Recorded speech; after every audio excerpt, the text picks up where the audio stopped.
Hello everyone, welcome back.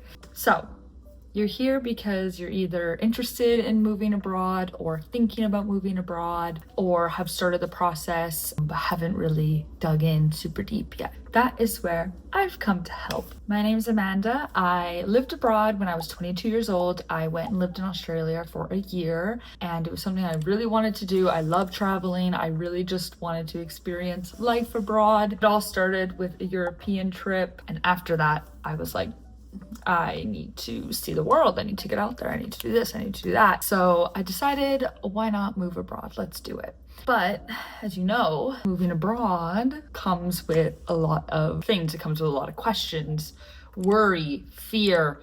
Is this normal? Does this feel normal or not? So I'm here with tips on what to do if you're planning on moving abroad. The first thing you're gonna need to do, because without this you're not even gonna be able to do it, is look into what kind of visa you want. For most people under the age of 35, what you probably are gonna wanna do is a working holiday visa, especially if you're just planning on doing this short term. Working holiday visa is essentially a either 1 to 2 year long visa, depending on the country and where you are from, what type of working holiday visa you're eligible for. For example, I'm Canadian. A lot of the Commonwealth countries kind of fall into one category of what working holiday visa you go under. I know the States is different. They typically go into another category. So you're going to want to know what kind of visa you're applying for and which working holiday you go for. There are lots of websites out there that give you this information. I believe even some of the government websites do. So the info should be very clear and easy to find. I did a working holiday visa. Again, they are about 1 to 2 years long and it permits you to work and live beyond the extension of a traditional tourist visa, which is what most of us get when we go travel somewhere. And then of course there's a bunch of different other categories, but that's a whole nother conversation for a whole nother video. That would involve sponsor visas, applying for your permanent residence. Another common one is student visas. So this is what you'd get if you were doing school abroad. You would apply for your student visa. That visa is typically granted as long as your degree is or however long you're on the program for. Right now, we're just talking about temporary travel visas. The working holiday is honestly your go-to unless you have a different strategy that you want to do. For your working holiday, they are pretty easy to apply for, but every country is different. Some country has a pool, so they're only going to select certain amount of working holiday visas that year, but it's good to do your research and just kind of know ahead of time. I was actually very, very close to doing the UK. I was going to do it with my friend, but plans changed as we started saving and going through the year prior. So I ended up making a decision to switch to go to Australia. I figured I'm from Canada. It's the furthest we could go. The weather's so different, the vibe is so different. I decided if I'm gonna do it, why not just like rip the band-aid and do it big? So that's why I picked Australia. If you have any questions about living abroad in Australia, comment below. Make sure you know what kind of visa you're wanting to apply for and then go on and look at all the requirements needed underneath it. Age is a big one. Not everyone can get a working holiday visa. They typically cap it. It used to be 18 to 30. There was an update not super long ago, a few years back, I think, where some countries extended it to the age of 35. So some are still 30, some are 35. Some automatically grant you 1 to 2 years off the bat. Might be a prerequisite that you must do while you're in the country in order to get a second year. For example, when I was in Australia, you had to do 88 days of farm work for you to be eligible for a second year in Australia. A lot of people I know did it. I did not. I was happy with my 1 year, wasn't that motivated to stay a second. So that's also important information to know as well. So when you're planning your trip, you can say, hey, okay, I'm gonna plan to go for a year. I get a year off this visa, or I get 2 years off this visa. If I'm really enjoying it, maybe in the back of my head, I'll have a plan B to extend. But for now, I'm just gonna say the 1 year or vice versa. Tip number 2 would be money.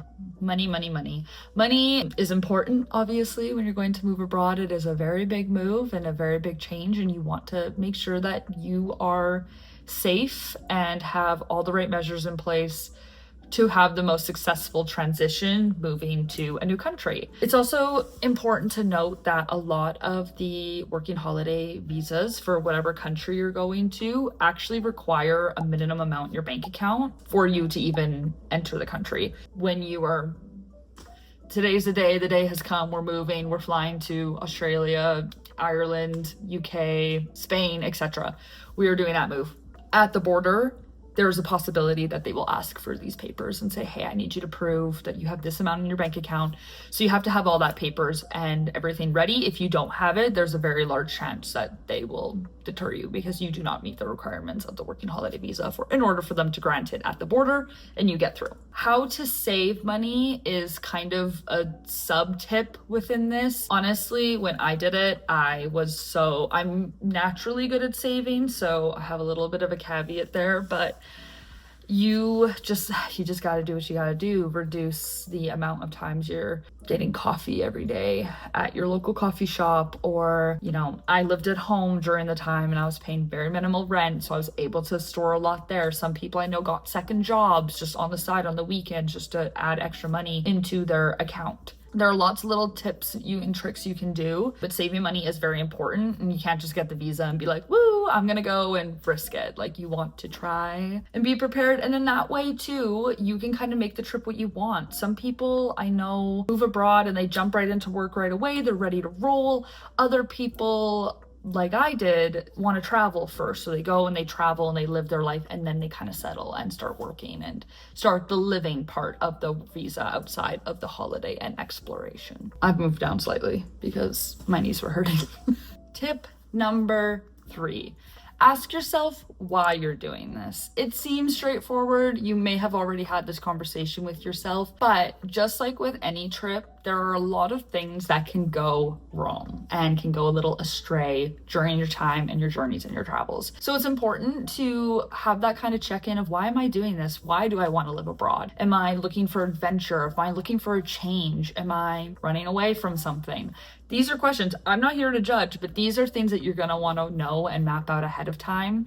So that way, if you are having hard moments when you're living abroad, or you reach a couple hiccups along the way, you can kind of check back in yourself and say like, hey, this is why I wanted to do this. And I find that can really help ground you, because it's a different journey for everyone. Most people I know who have done it, myself included, have gotten homesick at least once. You'll have a moment like, what have I done? What am I doing? So being able to have that checkpoint and touch back in and touch base with yourself again to say like, hey, this is why we're here. This is why we do this. It can really help not only motivate you to do it, but also while you're there, keep you grounded and allow you to kind of keep your head up. Tip number 4, pick your destination wisely. If you're looking into a working holiday visa, you may already know where you want to go. You may just know you want to live abroad, but you're not sure which country. I would definitely recommend you take time to really sit and think about where you want to go and why you want to go to that destination. It's very easy and fun to pick anywhere for the sake of picking somewhere, and that might work for you. But again, when you're having a hard moment, you might start to question, why am I even here? Why did I just pick this place? It has absolutely no meaning to me, blah, blah, blah, blah, blah. A great thing to also consider when you're making that decision is the culture. What's the culture like? Is how different is it from where I am at home? You're going to experience some type of culture shock, typically on a large scale, on a small scale. There will just be things that you learn along the way that you're like, wow, we don't do this at home, or at home we do it like this. This is so different. We say it like this. That's so different. And, culture shock is a big, scary word. All those moments won't be big and scary. They might just be informational. Like, oh, that's interesting. What a way to approach that. I didn't know that. But knowing just kind of ahead of time where that country and your country's morals align, where your morals align, what their attitude towards certain thing is like. For example, working, career, how do they prioritize work? It might be very different than how you prioritize work at home, or how your country views work. These are all kind of questions and things that you're going to want to ask yourself and to consider when you're making the move. Are you wanting a European experience? Are you wanting cobblestones and history? Are you really wanting to dive into something totally different than what you're used to? Do you want to be by beaches, warmer weather, colder weather? These are kind of the high level basic questions you can ask yourself, but things you can do. For example, I always wanted to go to the UK because I love the UK. I love England. I've always been very drawn to it. I don't know why. I know people who live there typically don't want to be there.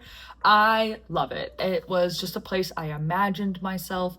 I had the fortunate opportunity to have visited prior, so I knew that I enjoyed it on a short-term basis. So I figured there was potential for me to love it on a long-term basis. And I was like, wow, maybe this is what I want to do. This is where I want to go. This is where I see myself. Ultimately, I ended up choosing Australia for kind of the reasons I touched on before. But when I was making that decision, it wasn't only the distance that I thought about. I thought, okay, well, I'm in Canada. It's cold here. We have very cold winters. Maybe I should try living somewhere where there's beaches and warm weather and just a very relaxed, cool culture. Australia is very down to earth when it comes to their working attitude, and they get lots of days off, and they really prioritize their independence and their time outside of work. You can see that there's a collective laid back attitude that you just don't see in Canada typically. I looked into the big cities and was like, where would I want to go? What would I want to do? And I knew it was by Southeast Asia. So I was like, cool, maybe I can take a couple trips and go to some countries around Southeast Asia. Same with New Zealand. I was like, wow, cool. I have always been interested to go to New Zealand. Maybe I'll do Australia and I'll take a trip to New Zealand while I'm there. That's kind of cool. That works out for me. And what are the odds of me going that far again across the world? Low. I might do it again. I'm never saying never, but I just thought, hey, let's do it. Let's do it now. I can go to Europe anytime. I don't know if I'm just going to go to Australia anytime, so let's do it. So that's just an example of things and attitudes to think about. There is no right or wrong answer. It's just what's right for you. Looking back, do I regret my decision? Absolutely not. I met so many incredible people. Some I still talk to this day. I think they're great. I had so much fun. I learned so much about myself and life, and just there's no way to know. There's always those people that are like, oh my God, you're a traveler. And then they make jokes about you're obnoxious. Unfortunately, you're not going to escape it. That is the reality. If you do this, you will be one of those people. I was one of those people. And it's just a hat you're going to have to accept about yourself for a while. It will fade, I promise. You're just try and be aware that you're not being obnoxious, but it's a cool experience, and truly, you don't get it until you do it. And it sounds like high and mighty, but it's just a reality. It's something I can't put into words until you're there. And it was such a cool opportunity. So I don't have any regrets about where I went or what I did. In retrospect though, looking back, I still stand by my comment that the UK is just a little bit more me and my personality. You might not know who you are right now, and that's okay. You don't need to, but it might be a question you want to ask yourself before you make that decision. At the end of the day, it's going to be cool. So it doesn't really matter where you go as long as it's somewhere that you think you're going to enjoy. And that's the big question. Don't let anybody bully you or sway you into what country you want to do. Do what feels right for you, because it's your trip. It's your big decision. It's more than a trip. It's a move. Temporary, but it's still a move. And who knows? You might like it so much, you might end up staying.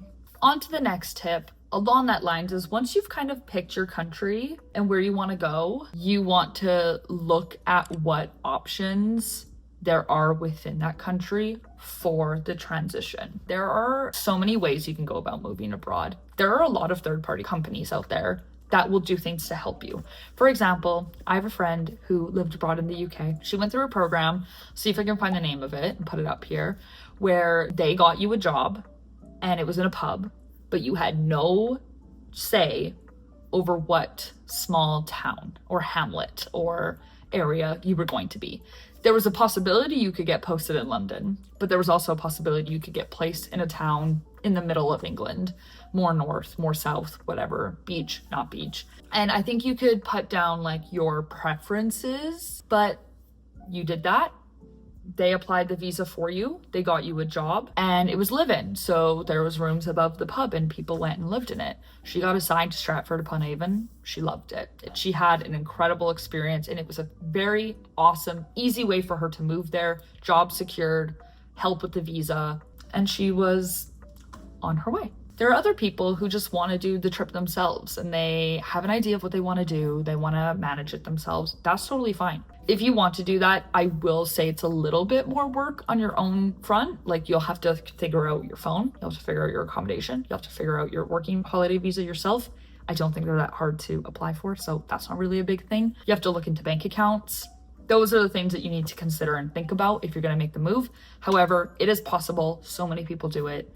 You can get it done. You just want to stay as organized as possible. Then there are just other companies that just help with the move and the transition in general. I went with a company called Swap Canada. Shout out Swap. This is not, obviously, this is not sponsored in any way, obviously, but they were really, really awesome. Swap goes to multiple different countries or they have programs through multiple different countries that you can get your working holiday visa. And not only do they apply for your visa and get you a bank account and get you a phone, but they had like a little system where you could kind of come back to them if you ever need. So they had like an office in the countries that they have programs for. They have job boards. So I felt very comfortable knowing like if I'm struggling to find work, I can come back to Swap's job board and go to the office and maybe be like, hey, have you heard anything? Or look at the jobs posted through there and apply. I liked that they set me up with a bank account. I liked that they set me up with a phone. I was just like, I don't have to worry about it. I just have to worry about the things I can control: money, accommodation, where am I going to stay, etc., etc. They had a little intro to Australia. So you met up. It was like you could do 3-day or 7-day. I just did 3-day. They had like a 3-day intro. So you got there, you checked in, met with them, got your phone, got your bank, got all that information. And then they did walking tours of Sydney and you walked around and you got to see, and you were with a group of people who also did the program. Fun fact, I actually met a girl there during the program. We land, we're walking, she says hi, I say hi. Not only is she from the exact same city I lived in, she had just got there like a day before I did. We just instantly hit it off, and I'm still friends with her till this day. So it was a nice way to get to know people and put myself in a situation where I was like, okay, these people are in the same boat as me. They might be from a completely different country, but they have also made the move. They are just as up in the air, head in the sky, don't know what they're doing. They're figuring it out alongside me too. And it kind of bonds you. And it's just a nice way to get to know people when you've just made this really big, scary move where you probably don't know anybody. Or maybe you do know some people, but they're in a very different situation than you. They live there, they've lived there long term. You're just getting started. So that's what I did. I do recommend it for anybody who is Canadian looking to live abroad. But that being said, there are probably companies very similar to Swap where you live or whatever country you're in, so that might be worth checking out as well. Cool programs out there to kind of help you get started so you don't necessarily have to do this all on your own. The next tip would be, where am I gonna live? And I don't mean the country, I mean the city. If you're not in a situation where a previous program like the one in the UK I described has it figured out for you, the options are kind of endless.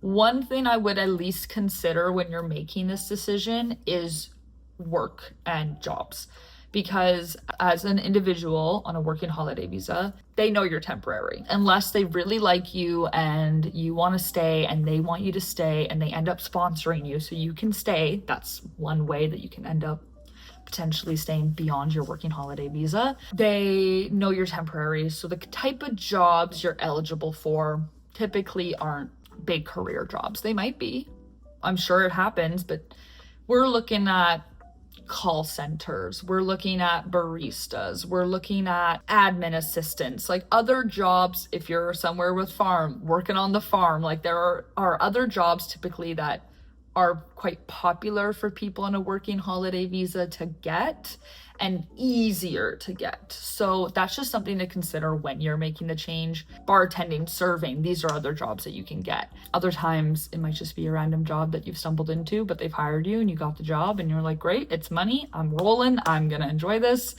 And that's the thing. But I just want to be mindful and like not pessimistic, but realistic about the thought that you're very likely not just going to get any job that you apply for or a job with a very high career status. So typically that's why people stick to bigger cities, because there are more work options. A lot of people go there. The smaller the place, the more likely people aren't going there on a working holiday visa unless it's a previous program, and then it goes from there. So just something to consider and think about when you're making that decision, but ultimately it's totally up to you.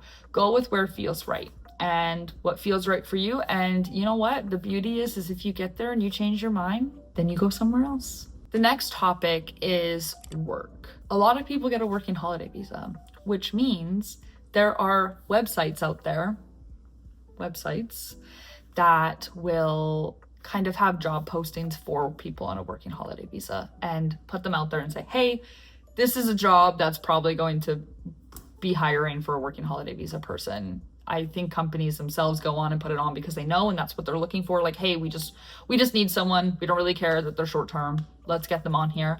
So those are really great resources as well. A lot of it too is just word of mouth. Honestly, when you land somewhere and you get somewhere, start talking to people. If someone else is on a working holiday visa, oh my gosh, amazing. Where do you work? Like, do you have any advice for me on getting started? Is your company hiring? Just little things like that. The thing about it is that everyone is in the same boat as you, and it's kind of a community. They were also probably in a position where they were struggling to find work, or they were also unsure of what the next steps were, of what this looked like. Some people get work before they come. If you can do that, amazing. I did not. I traveled first. So I was like, I'll worry about the job thing later. And I spent my money and I was like, hey, I gotta make it back now. So I did 2 jobs for a while and then I ended up just doing 1. It's just something to note. And there are those resources out there. It's great to ask around. A lot of times too in hostels, there will be community boards and jobs are posted on there sometimes. So you can look at that. One thing I know that people do a lot as well is they actually get jobs at hostels, which kind of leads me to my next point is the hostel conversation. Hostels are great. They can be sketchy and they can be weird, but especially if you're going to a place that's very highly visited and traveled, and a lot of people go there on a tourist visa, Australia, UK, etc., Ireland, you're gonna have great hostels and you're gonna have people who are in the same boat as you staying at them and just getting started, or long-term traveling there for 3 months, kind of in and out, doing the whole thing. So a lot of people actually end up getting job at hostels as well. So they'll work the front desk, they'll clean, whatever it might be, but it is a job and it's a way, and a lot of the time your accommodation is covered or reduced if you work in the hostel you're staying in. So that is something I know some people do to get started if a hostel is hiring and they so happen to get a job. It's just a great starter job to get settled, kind of get everything and all your ducks in a row. And then from there, you can kind of make a decision of what you want to do. You can stay there, you can keep looking, whatever it might be. It is a community. Definitely use the resources around you. When you're looking for a hostel, do your research for sure. I wouldn't recommend staying in a hostel that's like really far off the beaten path, especially if you're in a major city. Like, stay somewhere near the city core, stay somewhere where there's easy transport, the typical travel advice things. But especially when you're like applying for work, trying to find places to live, etc., you kind of want to be a near hub where you can get in and out easy. It's also very likely going to be a more established and safer. I don't really want to use the word safer because obviously you can never guarantee safety, but a more reputable and better securely designed hostel. A lot of them will have locks that no one can just enter at any point in time. You need your key card. A lot of them have options for gender only rooms, so you can pair with all women or you can pair with all men. There's co-op rooms as well, and they're clean, they're safer. You can feel more comfortable in them. Hostel World is a great website where you can go in and see all your hostels. If you want to stay in a hotel, you definitely can, but the only weary thing about that is that you're kind of removing yourself from the community that you could be entering and meeting a bunch of people in the same boat as you. And when you've just moved somewhere for the first time, you don't really know anyone. Community is huge. Community is make or break, honestly. If you're somewhere, it's been 2 months and you haven't made any friends, any connections, you're still struggling to find work, let's say, it can start to feel really isolating and you'll start to question, what is going on? What have I done? Have I made the biggest mistake of my life? I'm not happy here. So having community is really, really big and really, really important. I would recommend staying in a hostel, at least for your first couple weeks. After that, if you want to go stay in a hotel, do what you want to do for sure. But that's probably what I would recommend. And Hostel World has great ratings, and I would say it's pretty legit because everyone is in the same boat as you. They also want to stay somewhere nice, clean, reputable, comfortable, know that they feel a little bit more secure there. The next tip here would be, know that before you go, you're probably gonna have a moment where you're questioning if you just made the biggest mistake of your life, to the point that you might say, should I even go? Should I just not go? It's a week away. I can change my mind. Should I just not go? And should I just stay? I'd say that's very, very normal. I felt that way to the point that my mom was like, no, you're going. Like, you spent the whole year prepping for this, saving for this. You've spent the money, you've made this call. You're just scared because it's a huge change. And it is a huge change. It can feel very, very scary. You are not alone.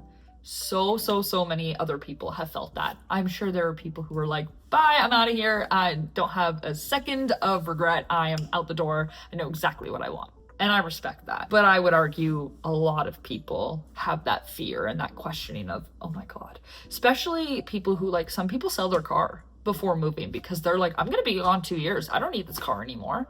So they'll sell their car, they move back home for 6 months, whatever it might be. And then before they go, they're like, have I just made the biggest mistake of my life? Everything, my car is gone. This is gone. This is gone. This is gone. Just know that there is no right or wrong. You have made no mistake. Even if you go and 3 months later, you're like, this is not it for me. This is not the right call. I need to come back home. Go back home. Honestly, do not do yourself an injustice by either not going because of fear or staying for the fear of everyone around you or your own inner critic saying, I told you so. None of that matters when it comes to your happiness and your well-being. That is like the biggest piece of advice I can give you, because I think because it's such a big move, there are gonna be probably people in your life who are like, I don't get it. And they don't have to get it. It's not their journey to get, it's yours. It is a decision you have made, you want to do it. And hopefully you're doing it for the right reasons. Just know that it's okay to be scared. It's okay to, that feeling of questioning everything, especially closer to the trip or right before you go, is very normal. We've all been there, I swear. I feel if you have too, like, and you've lived abroad. If you lived abroad, you're probably not watching this video, but if you have and care to share any piece of advice, please comment below and share it for people watching, because I'm sure it would just feel comforting to know that they have felt the same way. And also, once you're there, be honest with yourself. Check in with yourself. If you're homesick, that doesn't necessarily mean you need to hop on the next flight home, but be honest with yourself and say, I'm really homesick right now. This sucks. I still want to be here and I'm having a great time, but I'm homesick. And be honest with yourself about that. Journal, connect with friends, connect with family. You know what works for you, and you need to do what's right for you at the end of the day. I'm always going to encourage someone to move abroad if they're even thinking about it, because if you're thinking about it, it means that you probably are going to love it. Like, if you didn't care to do it, it probably would have never even crossed your brain. So then I'm like, respect. That's not for you. And that's totally fine. But if you're thinking about it, it means you probably to some extent want to do it. I think you're going to get a lot of value and enjoyment out of the experience. So I think you should. And I will always advocate for people to do so. When you're looking for a permanent place to live, definitely know ahead of time where people, like what the website is that people find apartments on. Because you're going to be used to the one where you live, right? Like Zillow or Rent Fast or whatever it might be. But where you're moving to might be a totally different website. They might primarily use Craigslist, which you're like, what? That's not even a thing we use here. Or maybe it is. They might have a random website that a lot of people who lived abroad know that, hey, yeah, that's like a big living abroad community. Anyone on working holiday visas or long-term stayers, but not locals, go here and they find accommodation here and they kind of all work with each other. Kijiji's really big here for finding apartments. This random website is a great place to look. That is information that's helpful to know before you go. You might discover it while you're there, and that's fine too. To find information like that, I would really recommend either trying to find a community online somewhere. I know it sounds cheesy, but Facebook groups are really great for a lot of things. And I think Facebook groups would be really good for living abroad and finding housing or questions or things like that that you may have ahead of time on there. So that's probably a great place to check out and see if you can join one for wherever you want to live or wherever you're planning on going, and see if you can find additional resources and things there. I found my home on Kijiji.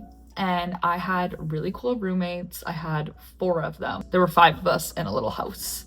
in Melbourne, because that's where I lived. Melbourne, if you're saying it properly, but people laugh at me for it, so I'm gonna say Melbourne because I'm not from there now. And always trust your gut. If something doesn't feel safe, maybe don't live there, because you're probably right. And when you're traveling, your gut is just it's your biggest motivator. It's your biggest thing, your compass to follow, because you're somewhere foreign. You don't know life here. You're gonna question, am I overthinking this? Always listen to your gut. If your gut feels like something's wrong, it probably is, so go elsewhere. And that's my advice to you. And then on that note, with money too and homes, I would say kind of look at how much the typical rent is for where you're going to want to live. It'll not only help you when you're planning on moving and just like what is your cushion amount of money that you're going to bring outside of what is required. If you're going to add more to it, what is the cushion that works for you? If I'm going to live somewhere right away, I'm going to give myself 2 months cushion, so I'm going to calculate that. Rent is about this. Can really help ahead of time to know. And then it can also help that when you're looking for like hub spots to kind of live, you can look into all of those and say, okay, like this area of Sydney is a little bit more expensive because it's Bondi Beach and it's so popular and it's right there. But if I go a little bit more East Sydney or whatever it might be, that's not as popular. It's a bit quieter there. It's still Sydney, still beach, but it's not as much of a hub, so it's a bit cheaper rent. Think about that and look into that when you are looking. And again, on your forums or your Facebook forums or whatever it might be, you might find a lot of people give advice of like the best places to live or places they really enjoyed living. For example, Melbourne, for me, the main spots you can kind of go to live are by the beach. Why am I blanking on the name of it? St. Kiln something? Downtown, or in Fitzroy. And I lived in Fitzroy because as much as I was like, oh, let's go be by the beach, I didn't want to go live by the beach for some reason. I wanted to live in this very cool, hipster-esque, trendy neighborhood that was right above downtown and had such cool shops, good food, cool vibe, and I was way more drawn to that. And I looked ahead of time of what the rent was there, and I said, okay, good to know. I'm gonna keep that in mind while I'm working and saving and trying to get this all sorted. So that being said, when you get there, you might change your mind. You might go see it and might be like, ooh, I've changed my mind. I don't really want to live here. And that's okay. Then you can start looking elsewhere. You might meet a friend who is like, hey, I really want to live in this part and I actually have a place locked down, but I need a roommate. Do you want to come live with me? Okay, well, yeah, obviously we get along. You're great. Let's go stay in this place together. I can just train to the beach or can train to this part of London or this part of Ireland or this part of whatever. I'm mainly saying those three. There's obviously lots of places you can go get your working holiday visa. That is kind of my main pieces of advice. I feel like I can go on and on about this topic forever. Like I kind of touched on, I learned so much about myself and so many life lessons living abroad. It was a huge push, something I always wanted to do, and I'm so glad I did because it really did shape me to be the person I am today. And I highly encourage anybody who wants to do it for them to do it as well. Thank you for listening, for watching. If you like this video, a thumbs up would be cool. I'd appreciate that. I'd also appreciate a subscribe. It feels very weird saying that, but it would be cool and I would really appreciate it. So thank you. And if you are planning on living abroad, you're welcome to leave any questions you have below. I will try and answer them if I can. Maybe somebody else will come on and answer as well. And if you did live abroad too, I want to hear your experience. I want to hear where you went, how long you stayed, if you loved it, if you didn't love it, if you have other advice that I didn't share, or if you're like, hey Manda, that's a great point, but actually also consider this, you didn't touch on that. Please comment below. I want to see, I want to have a conversation. I want us to all feel connected and just have that support system there, because that's what traveling is all about, especially if you're going alone, which I did. So if you're doing that, you definitely want support. So yeah, thank you. Bye.